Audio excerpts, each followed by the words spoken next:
Sean Shaw, the Democratic candidate for state attorney general in Florida, has a message for Donald Trump. If elected, Shaw will investigate the president's financial activities across the Sunshine State. "We'll pursue any area that is worthy of pursuit," Shaw told me in an interview this week. The charity not being charitable. Trump, Mar-a-Lago and emoluments, Shaw told me he would go where the law takes me. He plans to investigate whether the President of the United States is personally profiting from the presidency in Florida. Trump, of course, has several properties in Florida, including Mar-a-Lago, a private club that doubled its initiation fee after Trump was elected. Since Trump took office, 3 of its members have exerted sweeping influence on the Department of Veterans Affairs. Another member was named the U.S. ambassador to the Dominican Republic. Shaw also said that he will investigate reports that a Trump-branded development project in Sunny Isles, Florida, bears hallmarks of possible money laundering. Shaw made clear that his investigations would be broad and open-ended. "They may lead you to tax returns, financial records. I don't know where they lead. No one is above the law in Florida. No one. We are going to make it such that if I find bad stuff going on, we are going to go where it takes us, no matter how big." One recent poll put Shaw just behind his Republican opponent, Ashley Moody, who has expressed support for President Trump. Even if Shaw loses, Trump may be vulnerable in several other states where he has done business. In New York, the Democratic candidate for Attorney General, Letitia James, is all but assured of victory. James is promising Democratic voters that she will aggressively investigate the president. After this week's stunning Times investigation alleged that the Trump Organization's wealth was built, in large part, on a variety of complex tax schemes, many of which could be illegal, she issued a statement. "There must be a full examination of these claims. I welcome the New York State Department of Taxation and Finance's inquiry, and call on every agency with jurisdiction, from the Internal Revenue Service to the New York Attorney General's office, to follow the facts wherever they may lead. No stone should be left unturned. Donald Trump's days of defrauding Americans are coming to an end." The current New York Attorney General, Barbara Underwood, has already launched an investigation into the Trump Family Foundation that has revealed questionable accounting practices. The mayor of New York City similarly promised to pursue any taxes the president may owe. In New Jersey, where Trump owns several businesses, the Democratic Attorney General, Gurbir Grewal, told Politico in May that he would investigate Trump, and, if there's any indication of any criminal activity, or anything like that, we'll use the powers at our disposal to investigate. We have a lot of tools at our disposal. California's Democratic Attorney General, Xavier Becerra, has already filed dozens of lawsuits against the Trump administration and has made clear that he sees himself as a part of the anti-Trump resistance. Becerra did not respond to requests for comment, and if Democrats win a majority in the U.S. House of Representatives, they will be able to direct investigations and issue subpoenas, focused on a host of potential federal crimes. The House cannot force the Department of Justice to investigate, of course, but congressional investigations can be effective at swaying public opinion and creating political pressure. Since the appointment of the special counsel, Robert Mueller, President Trump's legal team and many Republicans in Congress have employed a red line strategy, arguing that Mueller's investigation should not delve into the Trump Organization's business conduct and should focus solely on the Trump campaign's possible collusion with the Russian government. The red line strategy appears designed to focus Congress and the nation on a narrow question: did President Trump knowingly collude with the Russian government to sway the 2016 election, and, if so, should he be impeached?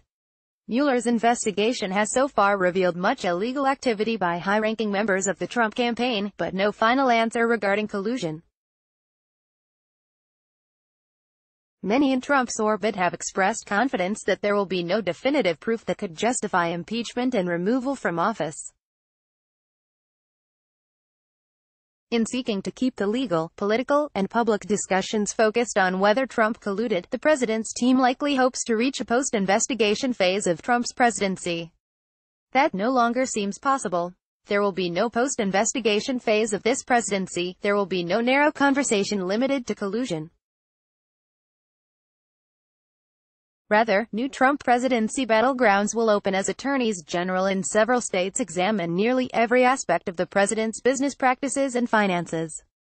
President Trump has done business in New York, New Jersey, Connecticut, Florida, Virginia, Washington, D.C., California, Arizona, and several other states. Nearly all of his companies are registered in Delaware. The Times investigation suggests he may owe taxes in all of these states and others, so attorneys general may investigate whether his tax schemes affected the amount he owes. Perhaps the single most striking fact in the Times investigation is that even now, after so many investigations over so many years, there is much to learn about the Trump family's business operations. Since the investigation focused on Fred Trump's papers, its information ends long before Donald Trump sought the presidency. In 2019, with investigations occurring in New York and, potentially, several other states, it seems all but certain that we will learn more about how Trump made and spent money over the past decade. With every new disclosure so far, Trump's business practices have been revealed to be even sloppier and more unethical and possibly illegal than I and others who have investigated Trump's finances imagined. Next year, Charles "Chip" Irby Jr. may become famous. Irby is expected to be released after serving several years in federal prison. His obscure criminal case could be a flashpoint in American politics. Irby, from Laurel, Mississippi, was a stockbroker who viewed taxation as unconstitutional. He used a complex set of shell companies to hide his income so that he could avoid paying taxes. He was indicted in 2011, found guilty, and sentenced to prison.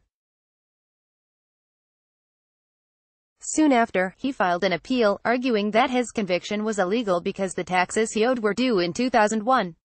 The statute of limitations for tax fraud is 6 years. The U.S. Court of Appeals for the Fifth Circuit ruled against Irby, because we hold that the statute of limitations accrues from the last evasive act. In other words, the clock on the statute of limitations would only start when he ceased all evasive activity.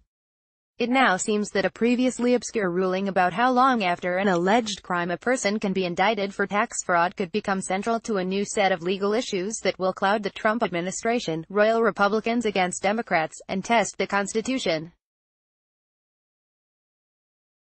What happens when a state attorney general investigates and potentially seeks to indict a sitting U.S. president? Whatever the legal battles, of course, the likelihood of Trump's removal from office seems remote. Republicans are likely to maintain their majority in the Senate and continue to embrace Trump enthusiastically. The likelihood that a sitting president or an immediate ex-president will be arrested by a state is remote. Trump, though, has made clear throughout his life that his core goal is not political power, it is money. Or, more accurately, creating the public perception that he has a great amount of it. The Times investigation revealed that his wealth has been far more dependent on his father's largesse and potential fraud than on Trump's own business savvy. But 2019 could bring far worse news for Trump. Cranes has reported that, based on the Times investigation, Trump and his siblings could owe $400 million in taxes, interest, and penalties in New York State alone. His exposure to comparable tax bills at the federal level and in several other states could force the liquidation of parts of his family fortune. For Trump, the fear of losing money could be more terrifying than the fear of losing his office. He should be afraid.